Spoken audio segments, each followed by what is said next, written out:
Okay, we do just 3 half bows.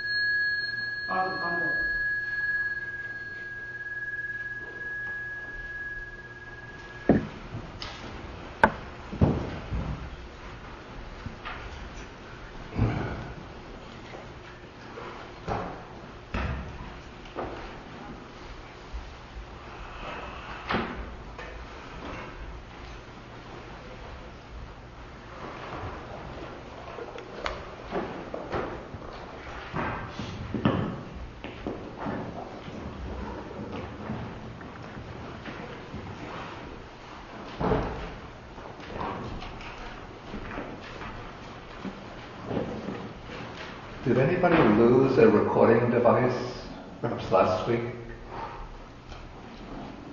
A little hand recorder? But you weren't here last week, were you? I recorded from the internet. Excuse me? I recorded through the internet. I attended a class through the internet. Yeah, but somebody lost a little recorder last week. It was found on the path in the monastery. Oh, Richard often has. Yeah, I was just going to say it looks like Richard's. It looks like Richard's. Here today. Oh, It looks like Richard's. I see. Similar size. I see. Okay, I'll ask him if he wants it.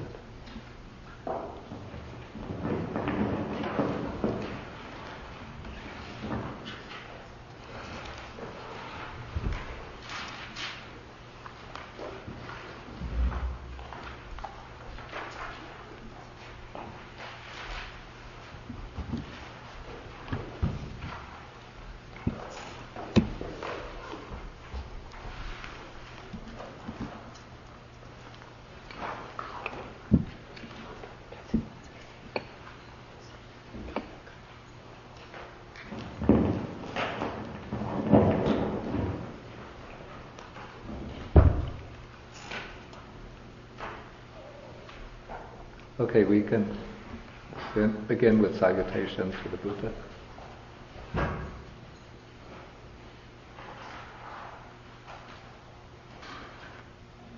Namo tassa bhagavato arahato samma sambuddhassa. Namo tassa bhagavato arahato samma sambuddhassa. Namo tassa bhagavato arahato samma sambuddhassa.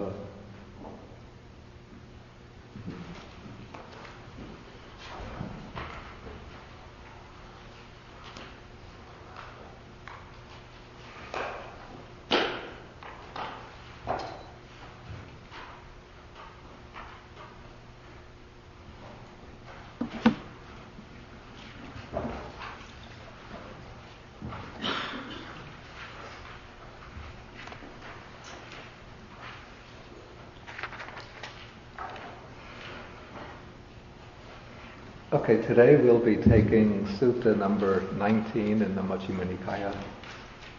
This is called the Dvedhavitakka Sutta, which is translated the 2 kinds of thought, or twofold thought.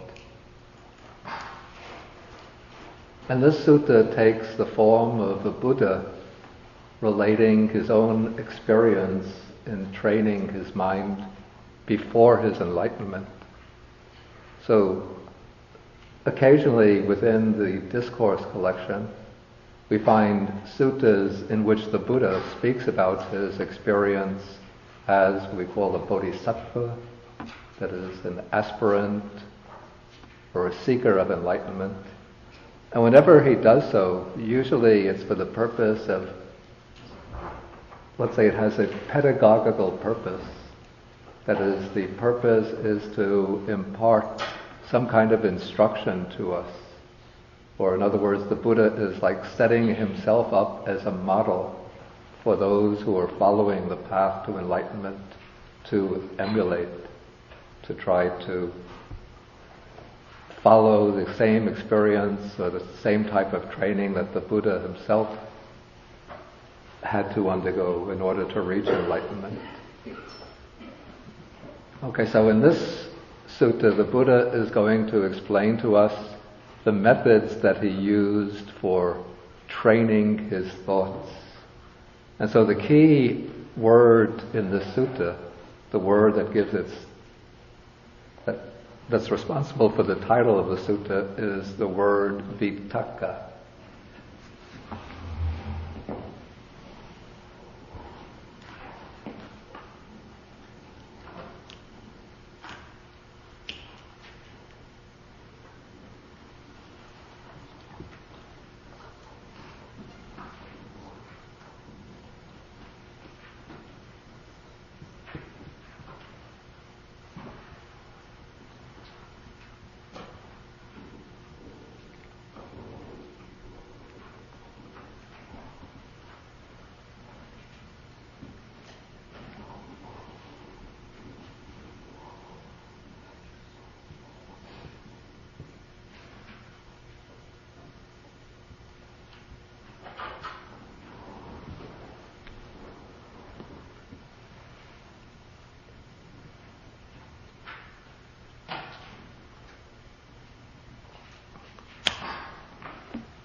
Okay, this word vitakka is based upon, the stem is the word takka, which the way it was used in the Buddha's time takes on the meaning of reasoning or logic.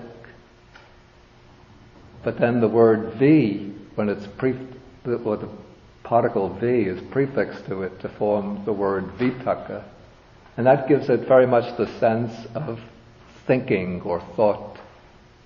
And it refers to ordinary thinking as well as to a particular mental function.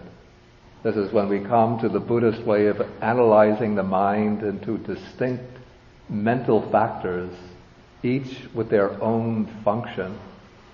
The word vitakka becomes one of these particular mental functions,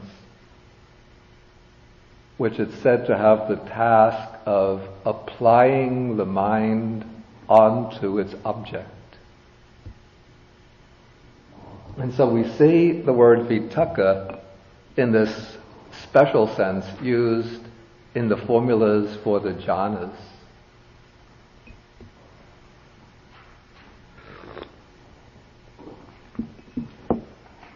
So within the first jhana, there is no thinking going on in the ordinary sense of discursive thinking, reflection, pondering a particular topic.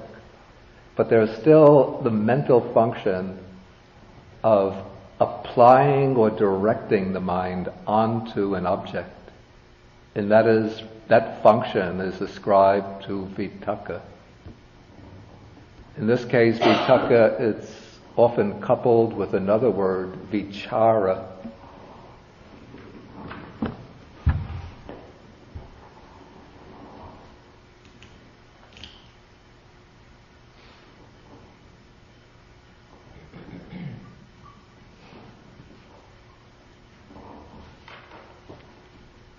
Vichara is another one of these mental factors which has the function of, maybe we can say, examining the object or observing the object.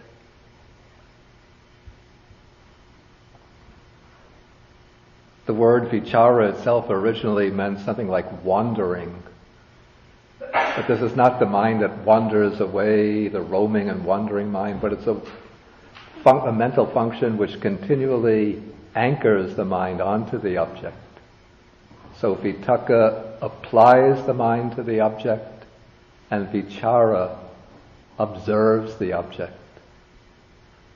And these two mental functions are present in the first jhana, the first meditative absorption, but they fall away as one moves from the first jhana to the second jhana. So in the second jhana, there's no function of directing the mind onto the object, and no function of the mind examining the object. Probably because the degree of concentration has become so strong that there's no longer a need to direct the mind onto the object or to stand apart observing the object. But the mind is completely absorbed in the object, completely focused on the object.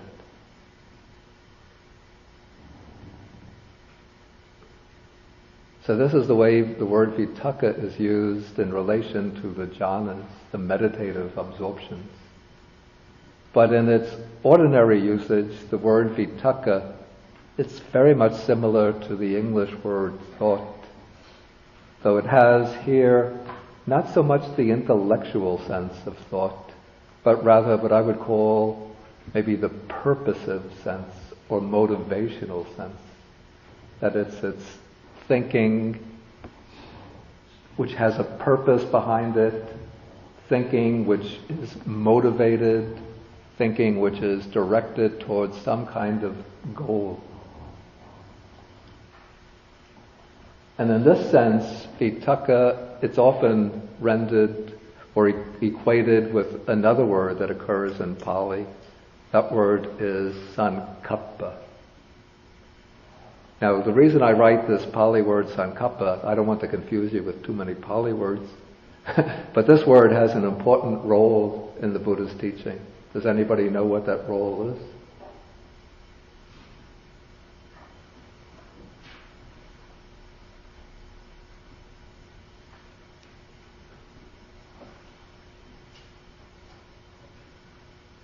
What is it? Can I take a guess? Yeah. Is that the 5 arguments? No.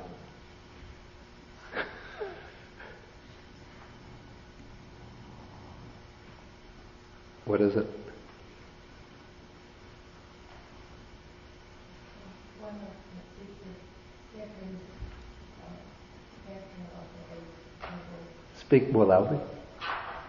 That's the second factor of the 8 noble. Right. Okay. It's what she said is correct.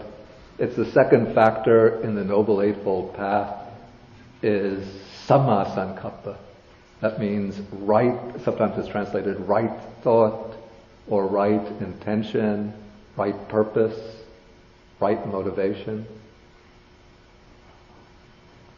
And then the opposite of that is called miccha sankappa. That means wrong thinking, wrong purpose, wrong motivation. Okay, and so this sutta, though it's formulated in terms of vitakka, that is thought, it's concerned really with the development of the second factor of the Noble Eightfold Path. That is, with replacing wrong thought with right thought, wrong purpose with right purpose.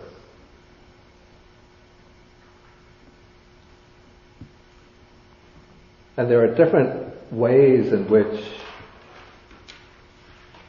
thought or purpose can function as the second factor of the Noble Path, Noble Eightfold Path. One, we could say, is the way one formulates one's purposes at the very outset of training in the Noble Eightfold Path, or something that one repeatedly reminds oneself, of which one repeatedly reminds oneself every day, for example. So, at some point every day, one can remind oneself that it is one's purpose in applying the Noble Eightfold Path or following the Noble Eightfold Path to overcome wrong thought, wrong purpose with right purpose, right motivation. But even though one establishes this right motivation at the beginning of one's training, even though one repeats it on a day-by-day basis, But still, in the course of one's day-to-day life, and even when one is supposedly sitting quietly in meditation, but sometimes wrong thoughts or wrong purposes, wrong motivations arise. So then in order to train the mind, we have to recognize these wrong thoughts, wrong motivations, and then we have to find a way to weaken them and then to replace them with right purpose, right aim, right thinking. And so in this sutta, the Buddha is going to describe how he did that. Okay, so he starts off by saying, before my enlightenment, while I was still only a bodhisattva, not yet enlightened, it occurred to me, suppose that I divide my thoughts into two classes, two groups. So here you could see that the Buddha is training his mind, and in order to assist himself in the training of the mind, he comes to a recognition that thoughts fall into two classes. Usually our minds just run from thought to thought. We have different aims, different purposes, but we don't yet really see and understand what I would call the ethical implications of these thoughts, where they are leading us, whether they are leading us to suffering, to affliction, to bondage, or whether they're capable of leading us to purity, to freedom, to enlightenment. Okay, but now the Buddha, as a bodhisattva, he's one who's set out seeking enlightenment, and he recognizes the need to distinguish these thoughts, to distinguish them in terms of their ethical quality, and to recognize where they are leading, what their ultimate impact will be on himself and on others. And so he now establishes, in order to make it a very neat, concise scheme, he lays out 3 kinds of unwholesome thoughts and 3 kinds of wholesome or beneficial thoughts. Okay, the 3 kinds of unwholesome thoughts are thoughts of sensual desire, thoughts of ill will. This would include anger, hatred, resentment, and thoughts, here it's translated cruelty, but maybe cruelty is a little too narrow. A broader meaning might be harming, thoughts of harming others.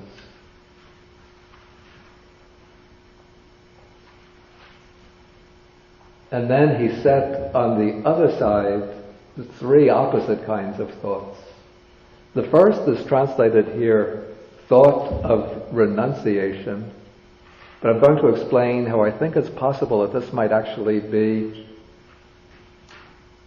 how to call this, a wrong representation of that Pali word because of the process of textual transmission. I'll explain that in a moment. Okay, so thoughts of renunciation, thoughts of non-ill will, and thoughts of non-cruelty.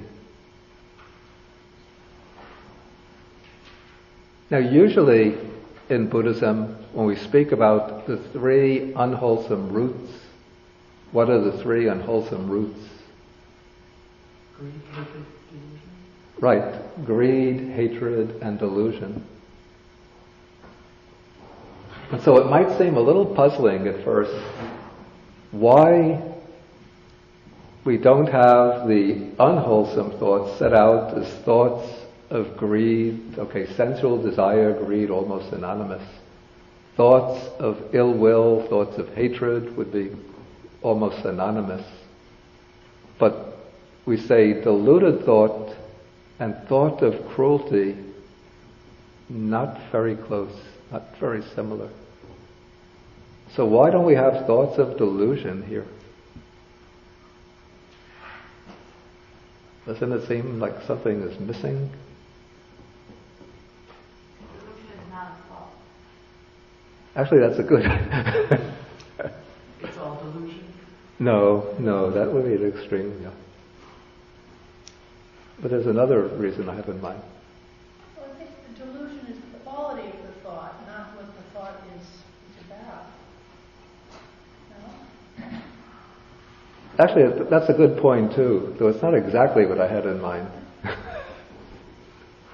We say that delusion is certainly it's a quality, let's say, that's often associated with thoughts of sensual desire, thoughts of ill will. Did you? I was thinking the truth and untruth and the discovery in that direction. That maybe it's not there because delusion is more about discovery. Yeah, but then why wouldn't there be thought of untruth or untrue thought?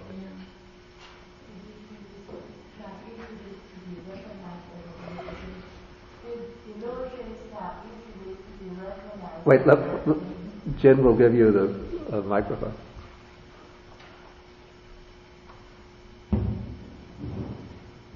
I think it's because delusion is not easily to be recognized at the very beginning. Actually, that's a very good point too.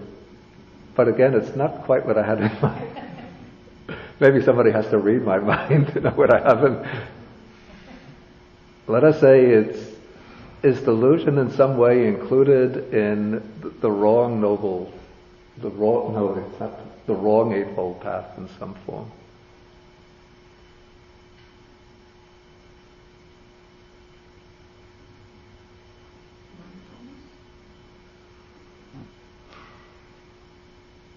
Did you raise your hand? No? Mindfulness? Are you relating it to No. Vichapiti. That's what I was looking for.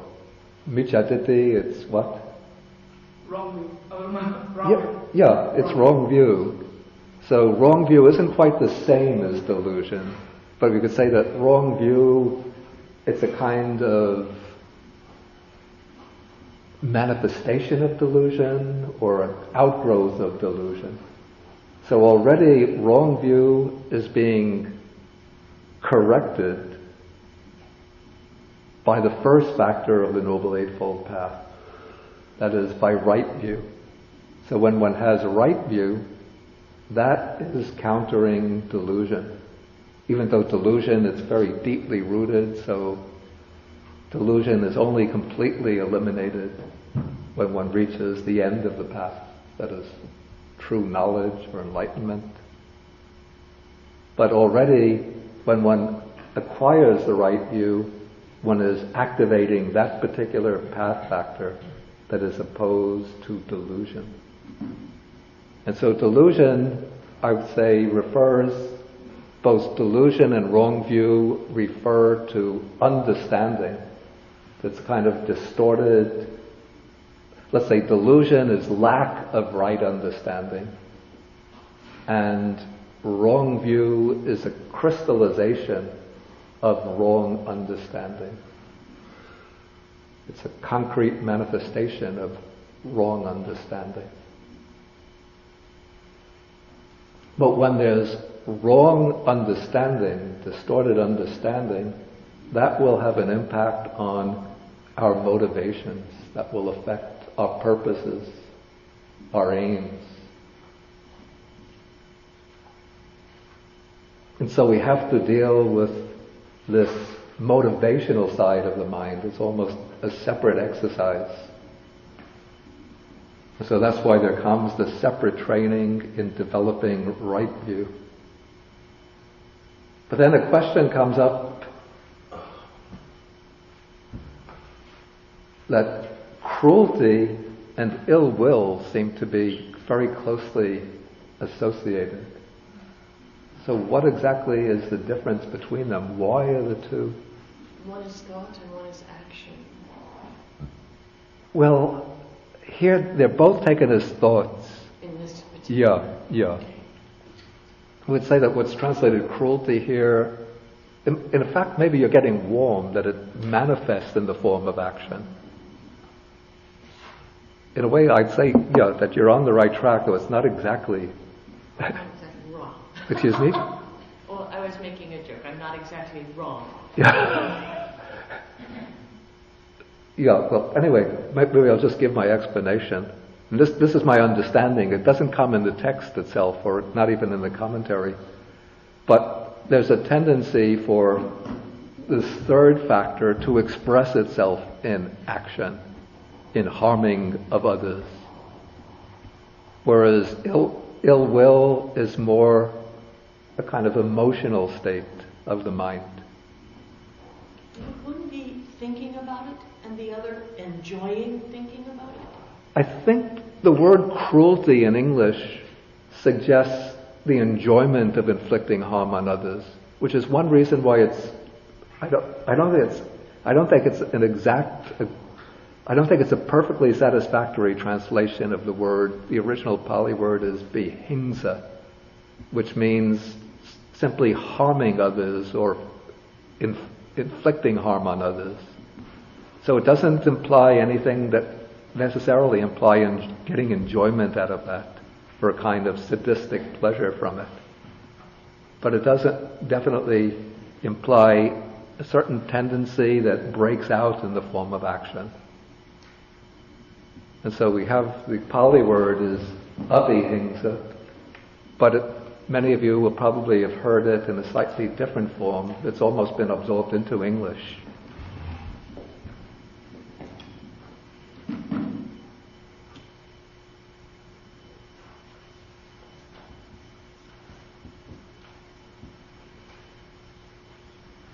The Pali word that's translated here, cruelty or harming, is vihingsa. But this is really, the stem is hingsa, with the prefix v, which just has the effect of strengthening it a little bit. So it means harming or harmfulness. And the negation of this, what is translated here as non-cruelty, in Pali it's avihingsa.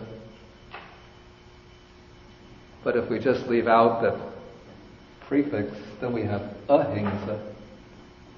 We don't have to use the accent marks. Do you recognize this word, ahingsa? It's almost become an English word, meaning non-injury, non-harming. So it was Mahatma Gandhi took that as one of the principles of his attempt to win freedom for India from British rule. He adopted the policy of ahimsa, non-harming, non-violence.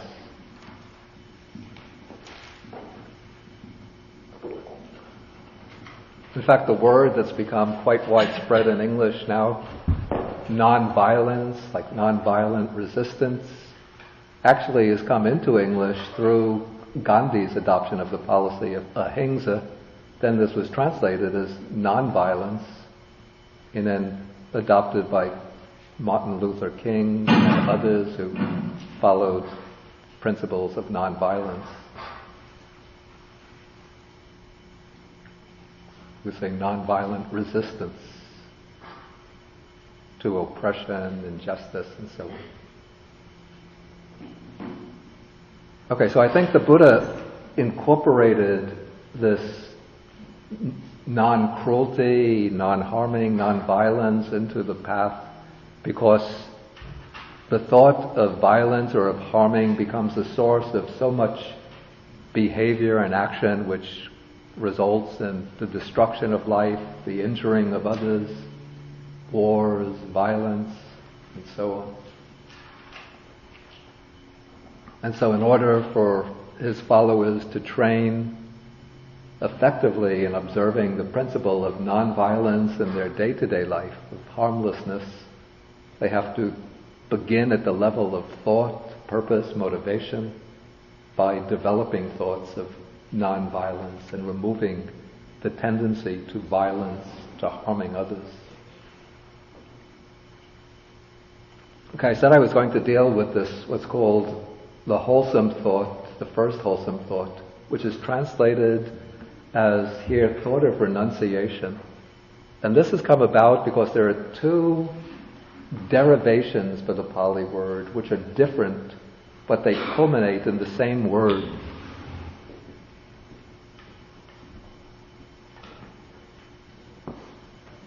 Can I take this out?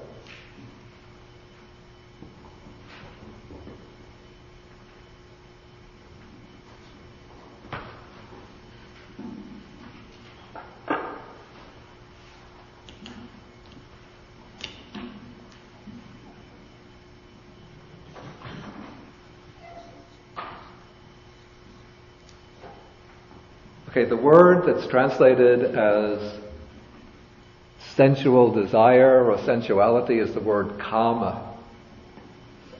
Like we know of, there's the famous Indian text called the Kama Sutra, which is the scripture of sensual pleasure.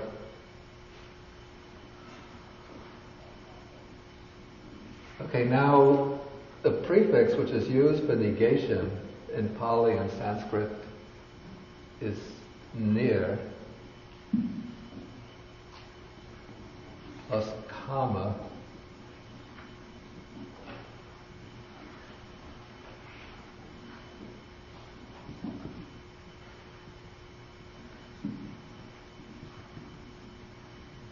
Gives us ni kama.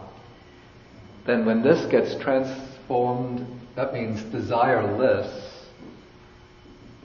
And then when this is transformed into an abstract noun, it turns into nekama,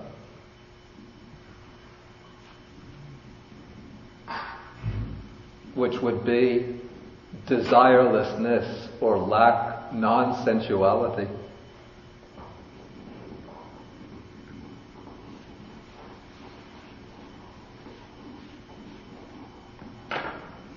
But there's a verb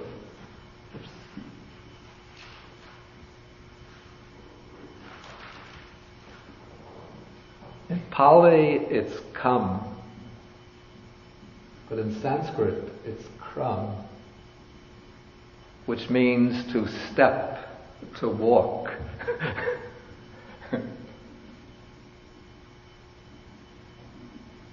And when you put the prefix near in front of it, N-I-R,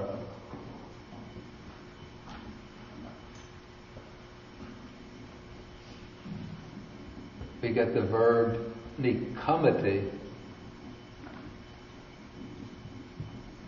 which means literally to step out, to walk out. And then this takes on the meaning of to renounce.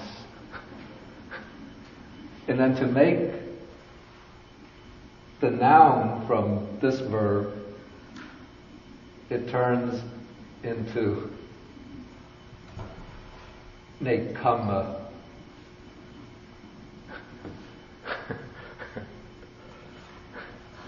So we get two words with different derivations which come out to be the same word.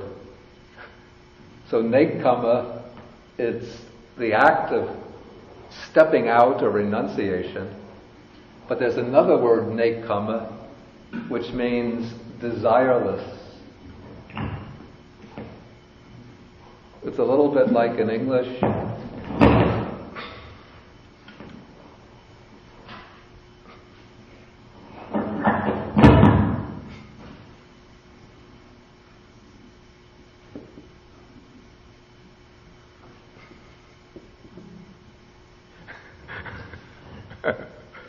We have the two words. Just follow.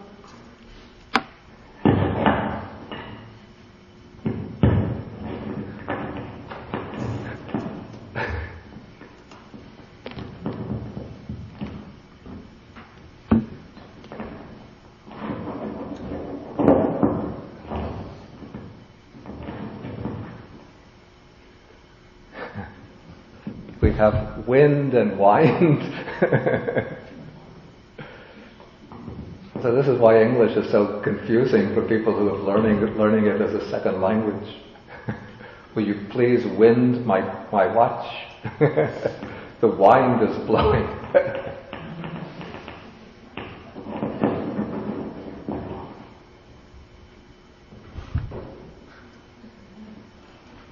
Okay, so it's uncertain exactly what was the original meaning of nekama. Is it derived from near plus kama, desirelessness? Or is it from near plus kamati, to step out, to renounce?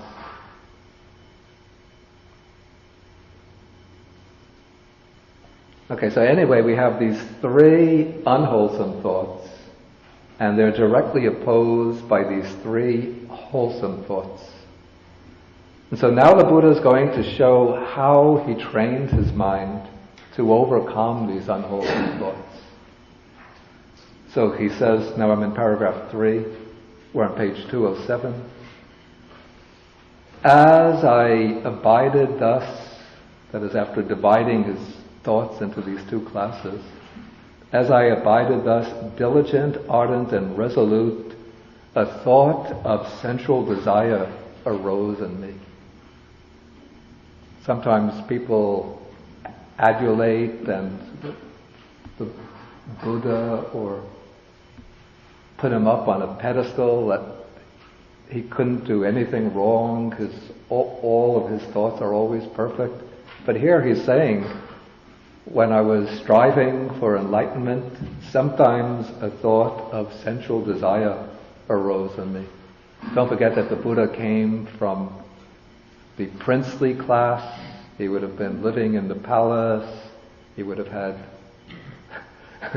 dancing girls all the time, and music, entertainment, delicious food.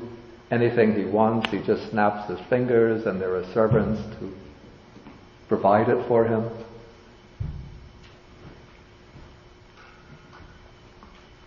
And so those thoughts would arise in him, probably memories of his enjoyments in the palace. And so how does he deal with this thought? So he uses the power of reflection to overcome that thought by considering the consequences of it. So he thinks, this leads to my own affliction or harm. This leads to others, the affliction of others, and to the affliction of both. So what one does is to draw out the consequences of these thoughts. So with the thought of sensual desire, the Buddha will think, now the Bodhisattva, of course, just to indulge in some degree of sensual enjoyment for an ordinary person, it's not in any way a breach, violation of precepts or ethics.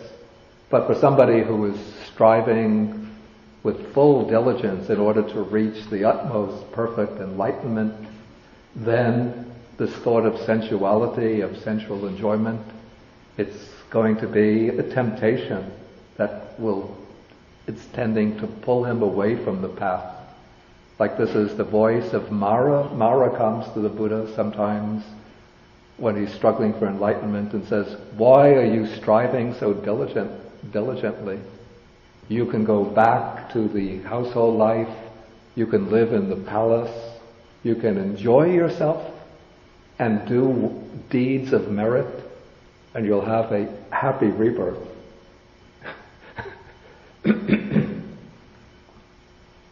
Okay, so enjoying sensual pleasures is not itself necessarily an obstacle to spiritual progress. But if one is aiming at that very life to reach the utmost enlightenment, the ultimate enlightenment, then it becomes a barrier. And so reflecting in this way, the Buddha might have worn away that thought or eliminated that thought. Then by considering that this thought leads to the affliction of others,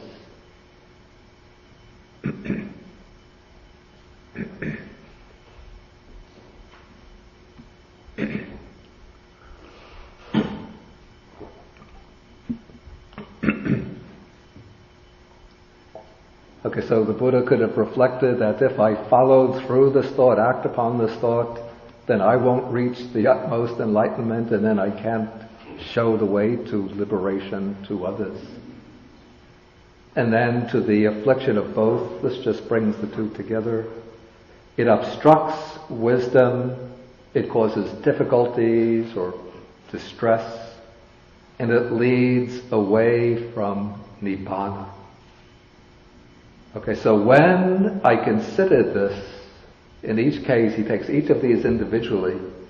When I reflected, this thought leads to my own affliction, then that thought subsided.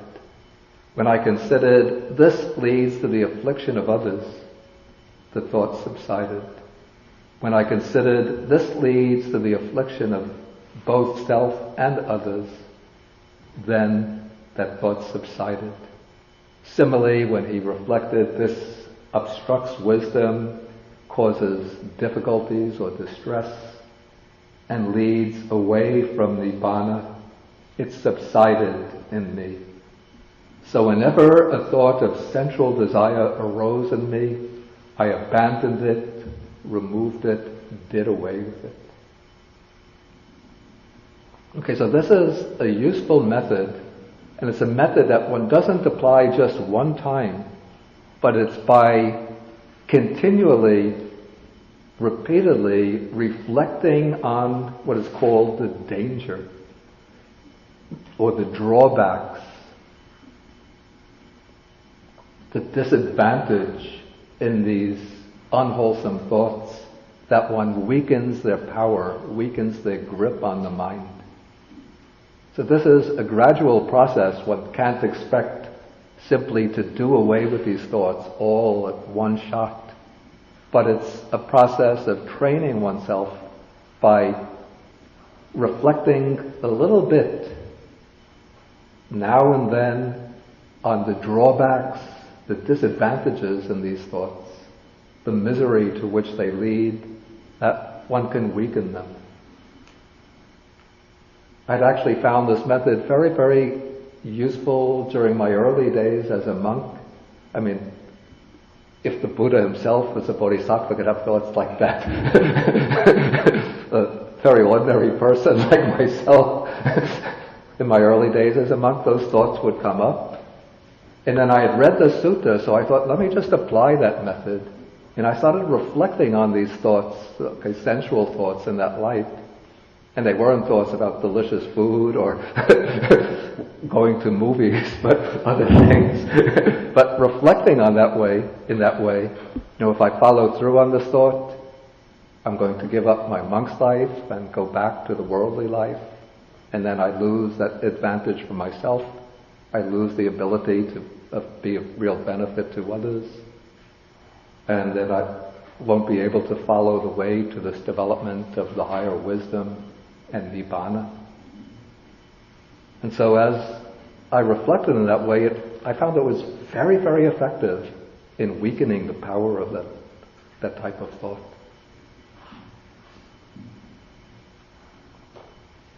And so we find quite a number of suttas in which the Buddha explains or gives methods for debilitating the power of sensual thoughts.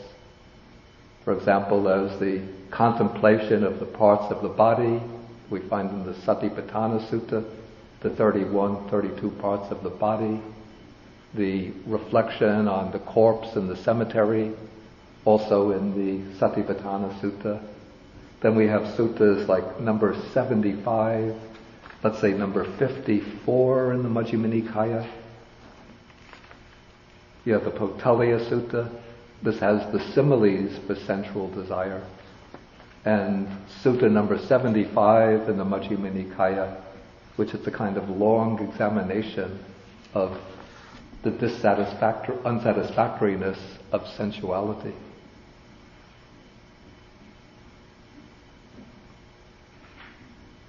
Okay, so then the Buddha applies the same method to the other two types of thoughts. As I dwelt thus, diligent, ardent, and resolute, a thought of ill will arose in me.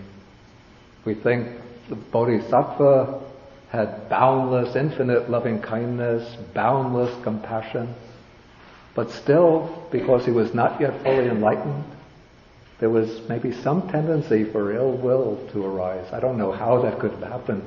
Maybe.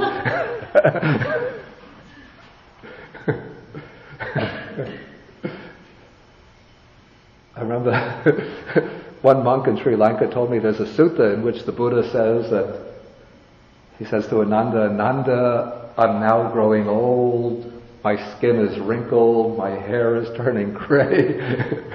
And this monk in Sri Lanka told me, our Sinhalese people, they don't like to hear about the sutta. They always think the Buddha remains about 40 years old. Always the skin is fresh and bright and the hair is always black. Okay, but here he says sometimes a thought of ill will would arise in me. Maybe when he joined some of the groups of the other meditation masters and was studying together with some of the other disciples, there was some degree of like competition, and maybe the other disciples resented the Bodhisattva, and so maybe they tried to do things to slur his reputation, and maybe that would cause some degree of ill will to arise in him. Or even if he's meditating outdoors and then a heavy rainstorm comes, he might get a little bit angry because of the weather, or if it's too hot, or if flies and mosquitoes come and start biting his flesh, then he'll get upset with them.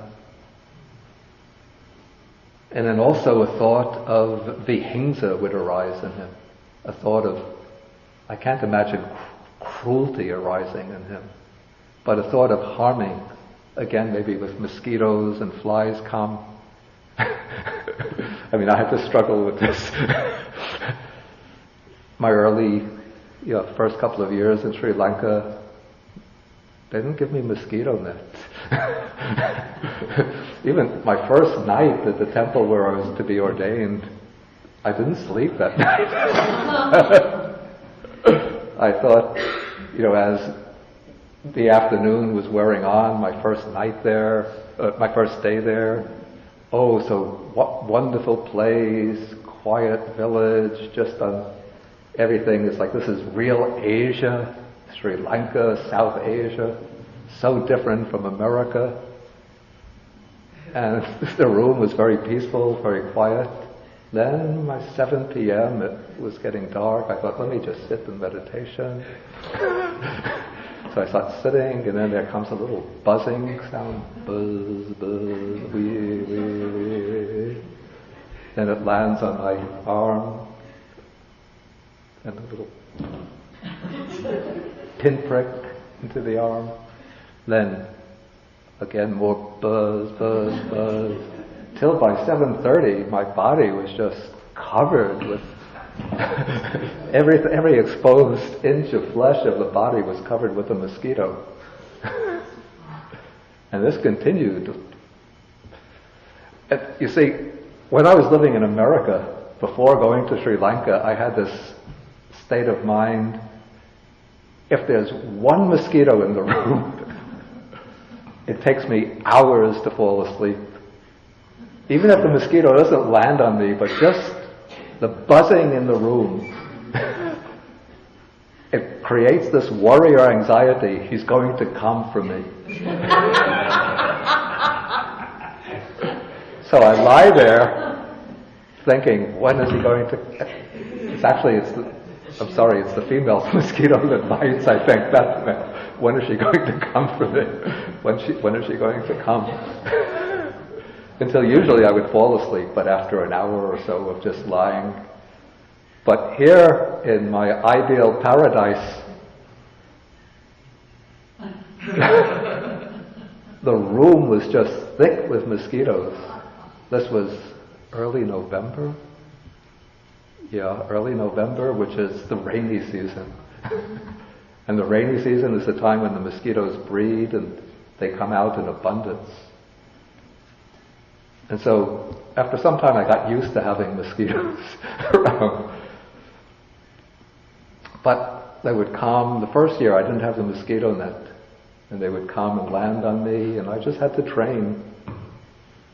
But it's so tempting to think that all I have to do is give up this determination and just take my hand and just one whack. It'll only take 2 seconds. And then peace and quiet and freedom from pain. Of course, that's the delusion. Because you get rid of one, and it means just like somebody in the movie theater or the restaurant gets up and leaves their table, it's a crowded restaurant, then there's somebody else waiting online to come in and start eating. So there's a whole, flock of mosquitoes on the wall waiting for a space to open up. A table on Bhikkhu Bodhi's arm. Then the master of ceremonies will come. The host to that mosquito will say, "Would you like a table? How many in your party?" Okay, we have 4, mommy, daddy, and the 2 kids. Okay, so the thought of ill will and cruelty arises, and using the same method of reflection, the Buddha is able to overcome those thoughts. Okay, now the Buddha draws out the lesson, and this is an important lesson, very important lesson. Paragraph 6. Because he's speaking to the monks, he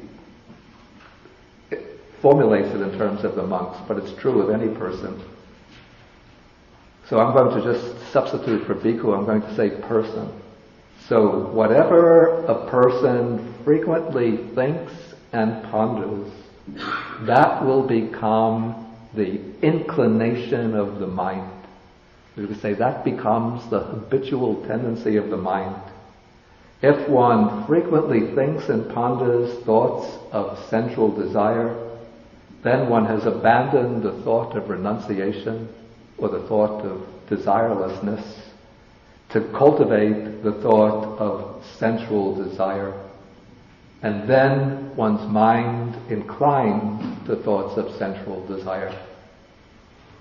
Similarly, if one frequently thinks and ponders thoughts of ill will, thoughts of cruelty, then one abandons the thought of non-ill will, the thought of non-cruelty, to cultivate the thought of ill will, the thought of cruelty, and then one's mind inclines to thoughts of ill will or to thoughts of cruelty.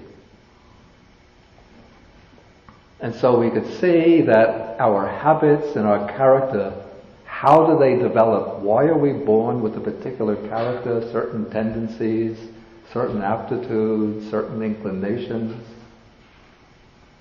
It's not that there's some kind of, maybe you look at the astrology book and you think this is something written in the stars, or you think that there's some God who gives you your character, puts it into your mind.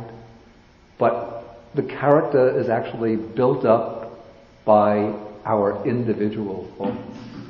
So it's like the character is the sum total of our thoughts. So there's a saying, I don't know where it originates, but I've read it in different places. Plant a thought and you reap a habit. Plant a habit and you reap a character. Plant a character and you reap a destiny.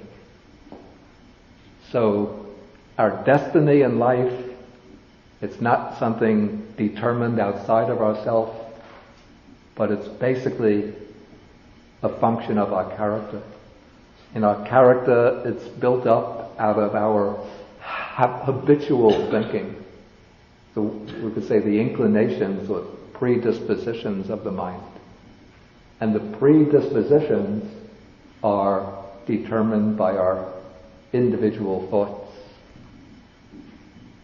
So we could have somebody who is of an extremely sensual character. Maybe somebody like Don Juan or a Casanova. So this kind of character, it's built up by, again, over maybe several lives, repeatedly thinking and pondering thoughts of sensuality. For somebody who is continually obsessed by sensual thoughts, the sensualist. Then we have the other person, just as soon as he walks in the room, you get what they call bad vibrations. The face really looks hard, rough,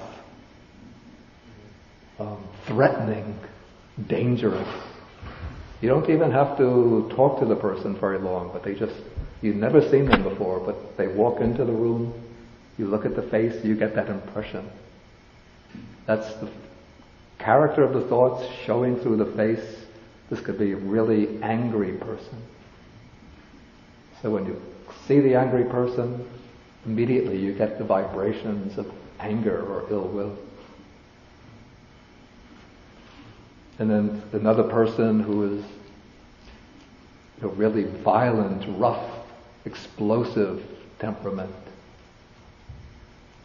And those temperaments are built up from just letting their thoughts roll through the mind without making any attempt to cultivate them, to train them. Okay, so now the Buddha gives a simile for this.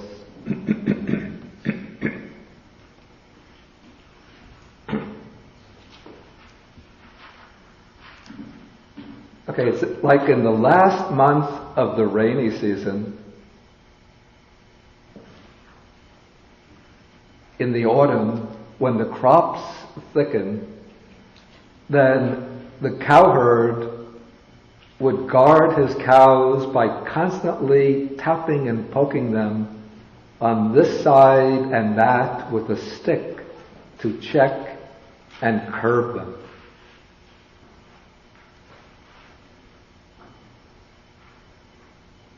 And why is that?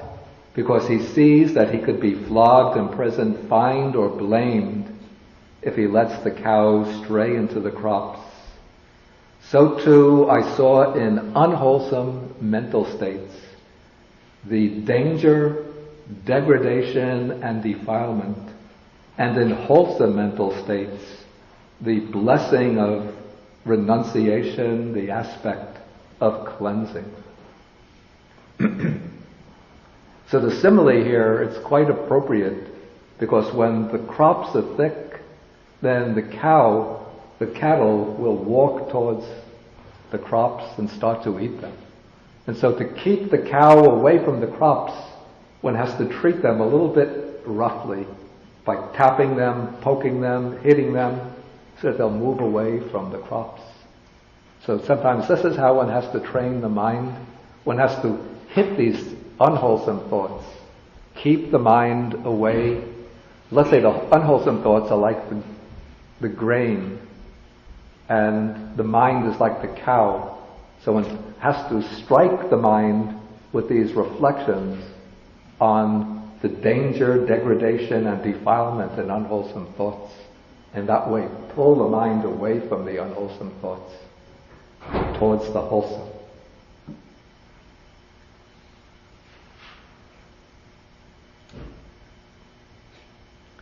Okay, any questions on this so far? Okay. Nina? In the example of the mosquitoes, wouldn't you also think of the consequences of being bitten and using reason? So, I mean, the offshoot of that could be malaria. And Yeah. Okay. In the area where I was living, there was no malaria. Oh. Okay. Okay. And the word nikama, Yeah. is that in Pali or Sanskrit? The word nika. Which of the words? The nikama. Nekama. Right. Down here. This is the Pali form.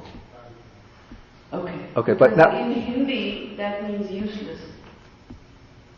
So I was really confused.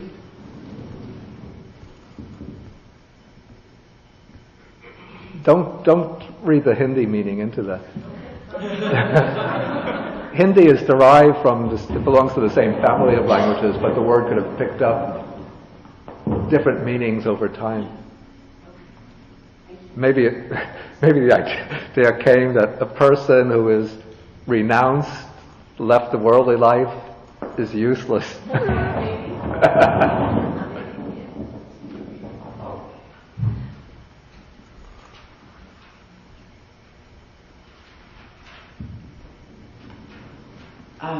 Thinking back in your question about why non-cruelty rather than referring to delusion, Yeah.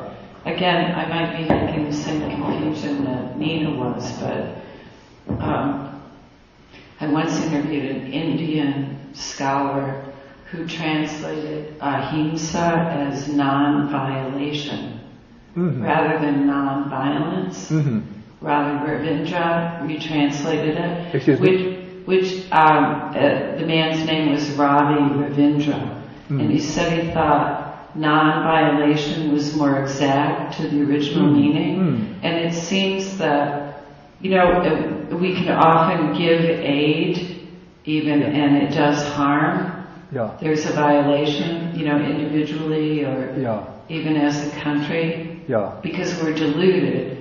Yeah. And anyway, I just wondered if you'd ever come across non-violation or violation. I never came across that before, but it's an interesting suggestion. However, what I would say that this is now, as far as the thought goes, it's referring to intention. So if one has a good intention, say of aiding others, but in some way, because of unforeseen consequences, that leads to harm, that one wouldn't be at fault for an unwholesome thought or unwholesome intention. That's true. But a deluded thought, a lack of discernment or a lack of awareness could be a kind of, I don't know, just a kind of violation. In fact, violence is actually too strong because there can be ways of harming others which are not violent, but they still have a malicious intention behind them. Okay, I think Richard had a question. The Romans had a saying that man is a wolf to man, and the verb that was often used for this was violare, to violate. Man is violare, a violator. The English word, excuse me, but fuck, the root is from the Egyptian word to beat with a stick. And so I'm thinking that we have this link of sensuality, ill will, and cruelty. And I'm thinking that in his time, particularly in his position, since he was a prince and had such authority, and as a male also, complete authority over women, that he may have regarded a thought of sensuality particularly as potentially cruel, as afflicting somebody else, because he knew perfectly well that he had rights over all the women in the palace, and that he could violate their will at any time, because he would always be judged right and they would always be judged wrong in resisting him. Right? And so it may be that's why those three things go together for him. I'm not so sure that would be the case. I mean, it might be, what you said might have been the case with him, but I'm not sure that is the reason why he included the thought of sensuality amongst the unwholesome types of thoughts. I'm saying is the word sensuality, desire. That is for him. That is to act on desire meant that he could not be resisted, right? And so that might have been right. He knew that might have been true in his own case, but I think for many others that were training under him, he would still caution them against sensuality, but. Of course, in that society, the male always had the authority over the female. But I think he just saw that there was an intrinsic obstacle in sensuality itself because it's a form of craving, not necessarily because it leads to some kind of violation of others. Well, it's certainly treating someone else as an object, like in Kantian terms. It's not recognizing someone else's subjectivity. Yeah. Okay, we'll take one more question, then I'll have to go on. Yeah, okay. I just have this is just a clarification. Whenever the text mentions sensual desire, it's just desire, the six senses.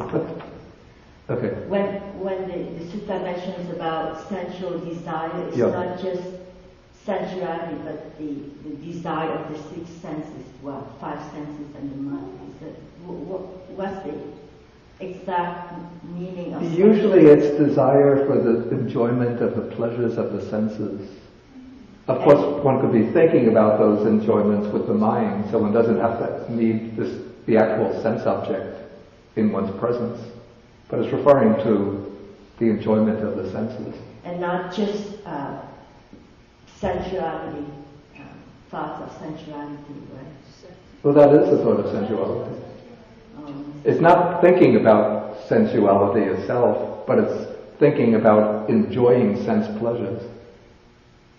I think what you mean is not just sexuality. Exactly. We tend to talk about sexuality. Oh, I see. Yeah. Okay. The other senses can do. So it has a broader meaning. A broader meaning. Okay, I want to go on because I want to finish the sutta. Okay, now he continues by explaining how he practiced. Okay, he says that as he was, now I'm in paragraph 8, as he was training in this way,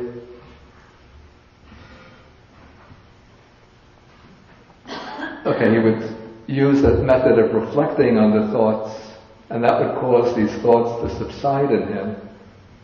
And so he says, if I think and ponder upon this thought, even for... here we come to the thoughts, the wholesome thoughts with paragraph 8. As I abided thus, diligent, ardent, and resolute, a thought of renunciation arose in me. I understood thus, this thought of renunciation, or maybe desirelessness, has arisen in me. This does not lead to my own affliction, or to others' affliction, or to the affliction of both. It aids wisdom, it does not cause difficulties or distress, it leads to nirvana. Okay, so this is the way of encouraging these wholesome thoughts to arise.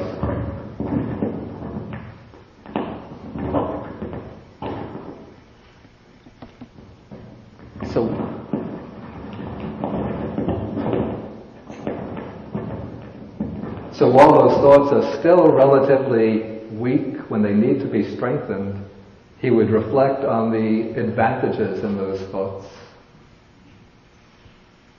Again, this is the usual Indian way, is to express this negatively. It doesn't lead to my own affliction. It doesn't lead to the affliction of others. But more positively, you could say that this leads to my own benefit. It leads to the benefit of others. It leads to the benefit of both. Then it aids wisdom. It contributes to the arising of wisdom. It does not cause difficulties, distress, worry, anxiety, and it leads to nibbana. So those are the positive aspects of this thought. But now he considers further, he says, if I think and ponder upon this thought, even for a night, even for a day, even for a night and day, I see nothing to fear from it. So he sees that this thought is beneficial and that he can go on reflecting on the benefits of the thought of renunciation again and again. But now he says, with excessive thinking and pondering, I might tire my body. That is, if one continually uses too much reflection, too much analysis, too much investigation. I don't know why he says the body becomes tired, but what becomes tired is the mind. So he says, my body becomes tired, then my mind becomes strained. And when the mind is strained, it is far from concentration, from samadhi. Okay, so I steadied my mind internally, made it quiet down, brought it to singleness, and concentrated it. Why is that? So that my mind should not be strained. Okay, so here, first the Buddha, in order to strengthen the thought of desirelessness or renunciation, he reflects on the benefits of that thought. And to reflect on the benefits of it, he's using vitakka and vichara, thought and examination. And this is taking the form of discursive thinking, reflection, analysis. But when one is using reflection and analysis too much, then the mind tends to become strained and even scattered, because there are many objects that one is reflecting on.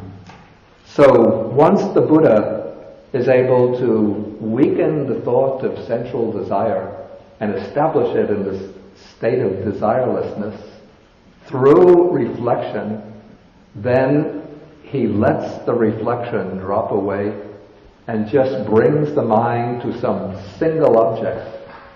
This would be something like the in and out breathing, in order to make the mind well focused, to quiet it down, and to remove all of the thinking. So the mind will enter samadhi, one-pointed absorption of the mind.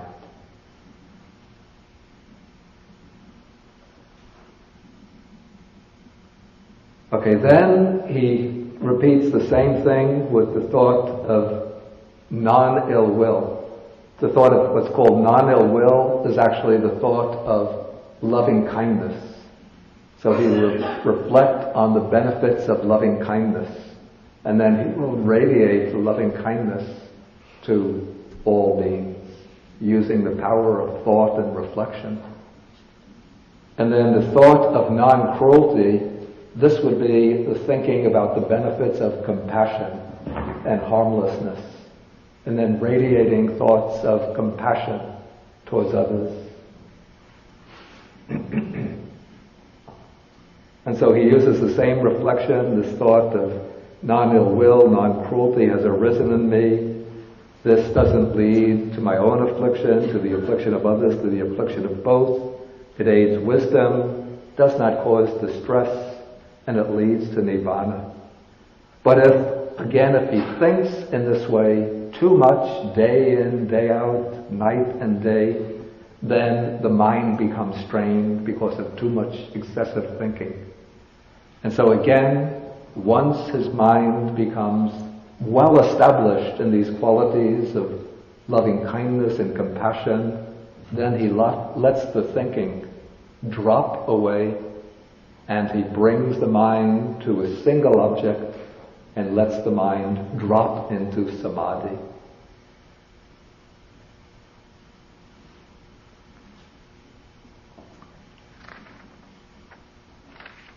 Okay, now again he's applying the lesson, drawing out the lesson in the assembly for the monks, but again in the case of any person. I'm in paragraph 11. Whatever a person frequently thinks and ponders, that becomes the inclination of the mind. If one frequently thinks and ponders thoughts of renunciation, then one abandons the thought of sensual desire, one cultivates the thought of renunciation, and the mind inclines to thoughts of renunciation. Similarly, with thoughts of non-ill will, thoughts of non-cruelty. So in this case, one abandons the unwholesome thought, one develops the wholesome thought, and one's mind, by repeatedly thinking about those wholesome thoughts, one builds up the inclination to them. So this actually agrees very much with the statement we came across in the Saleka Sutta, Sutta number 8.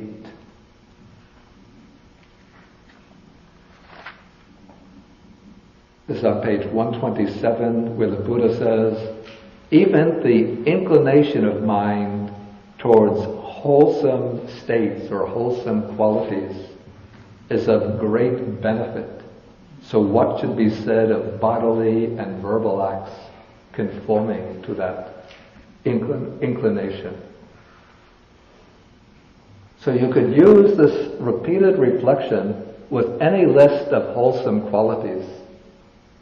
For example, you can use it every day with, you could take the 6 paramitas of the northern tradition or the 10 paramis of the southern tradition, and just if you reflect, just even briefly, on each of these qualities, just for a moment, every day, as part of your regular meditation practice, what you're doing is planting seeds in the mind and then watering these seeds so that those tendencies are growing up. So say if you take the 6 paramis, or 6 paramitas, generosity, moral behavior, ethical behavior, patience, energy, meditation, wisdom. Just reflect briefly on these qualities and they'll become tendencies of the mind. And when you do this every day, it's building up more and more strongly those tendencies in the mind. You could add to those 6 paramitas and the 4 Brahma-viharas, loving kindness, compassion, altruistic joy, and equanimity. Or the 10 paramis of the southern tradition, generosity, ethical behavior, renunciation. I changed the order a little bit. Energy, patience, truthfulness, determination, loving kindness, wisdom, and equanimity. Or you can take the 37 factors or aids to enlightenment, but that's quite a lot. Takes more time. So this is a way of giving the direction to the mind, but it's important you don't just do it once and then think, that's the direction it'll take. But do it every day, unless you're really ill or you have something to do urgently. But otherwise, if you have a regular practice, don't just sit trying to make the mind blank. But at the beginning, give the mind some direction by letting it turn over certain lists or collections of wholesome qualities. Okay, now the Buddha brings in the simile. It's just as in the last month of the hot season. Now all of the crops have been collected, brought into the village, so there are no more crops growing. They're not yet, they're still just, the seeds have just been planted. And so the cowherd doesn't have to look at the cows, but he just, while guarding the cows, he just lies down at the root of the tree with his iPod set over, plug it into his ear, or reading a magazine. And once in a while he'll just peek up and take a look at the cows to make sure that they're not wandering off and getting lost. And so when the mind is well trained, it doesn't repeatedly have to hammer the mind not to go wandering into the fields of the unwholesome thoughts, but just to be mindful of what kind of qualities are there. Okay, then comes, after explaining how he trained the mind, there comes the Buddha's, he repeats the story of his enlightenment. We're going to come to this later, in the later sutta, so I won't take it now. But he goes through the 3 super knowledges that he achieved. And now, paragraph 25, he uses a very powerful simile to show to illustrate his own role as the teacher. And he uses the simile of a herd of deer. Okay, suppose that there was a wooded range. In a wooded range there was a great low-lying marsh near which a large herd of deer was living. Then a man appeared, desiring their ruin, their harm, wishing to trap them. And he would close off the safe path, and he would open up a false path, a path that will lead to the traps. He'll put out a decoy and set up a dummy. So maybe it would be a dummy of a large deer with antlers, so that all the deer would think that's our leader and they will go to him. And in this way, that large herd of deer would later come upon calamity, disaster, and loss. Okay, but then another man comes along, desiring their good welfare and protection, and he will reopen the safe path, and he will close off the false path. He removes the decoy and destroys the dummy.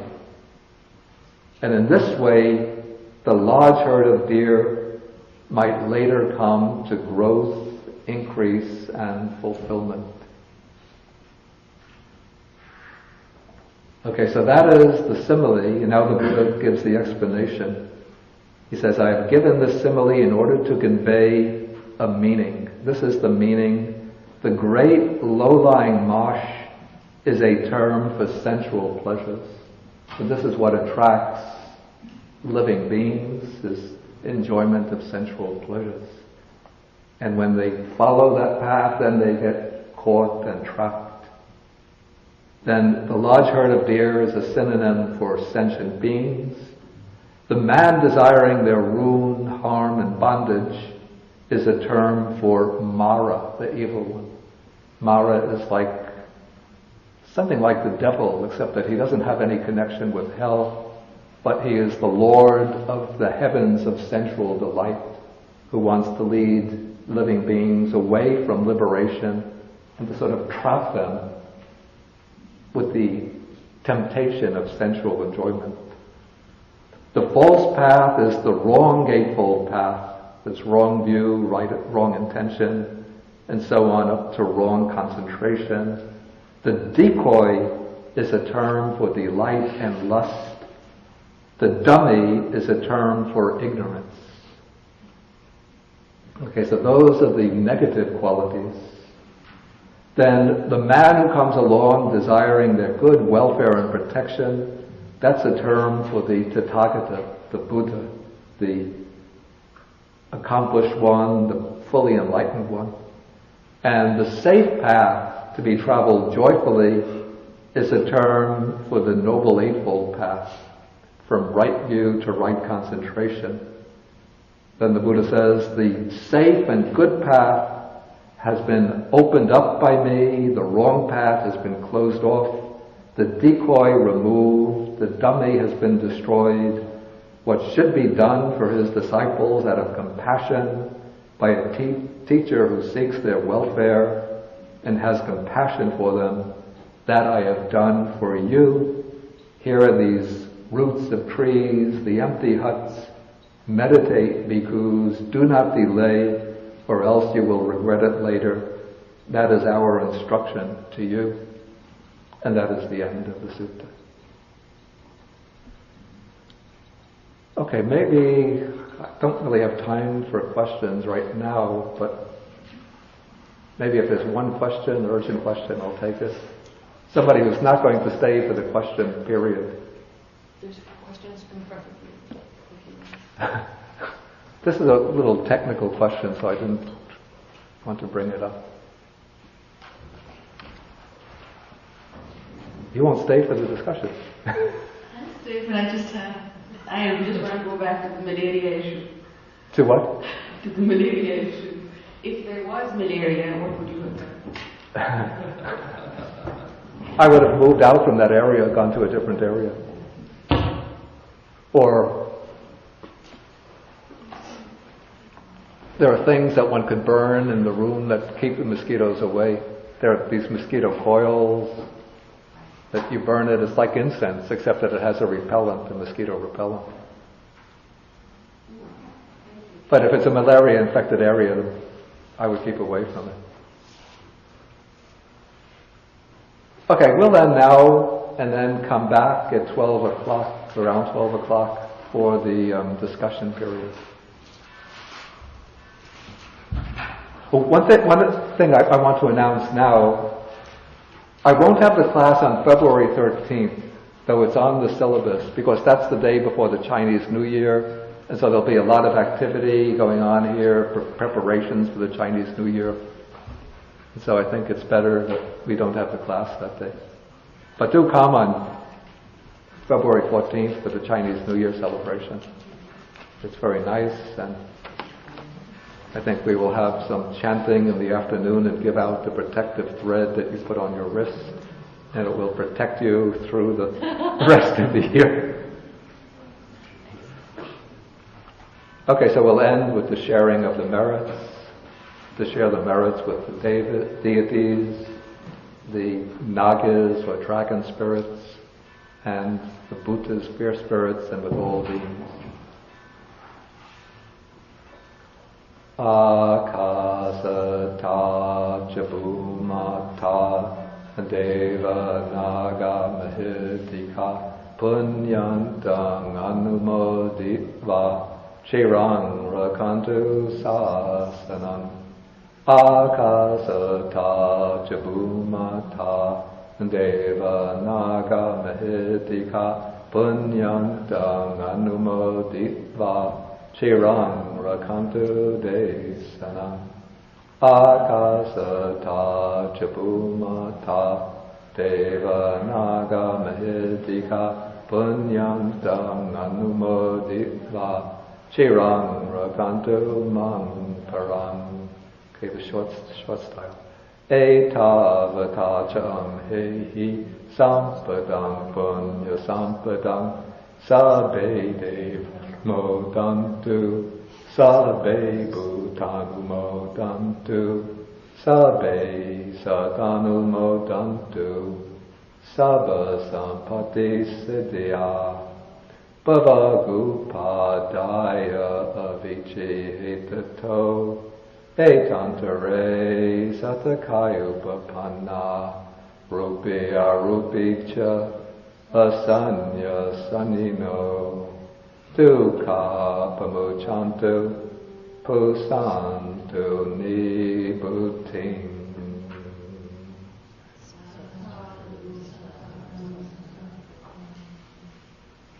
Okay, we stand.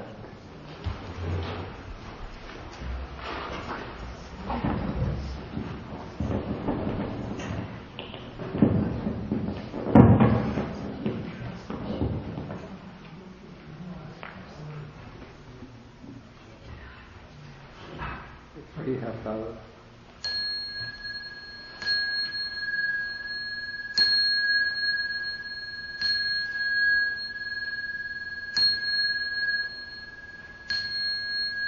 Baba Bamba.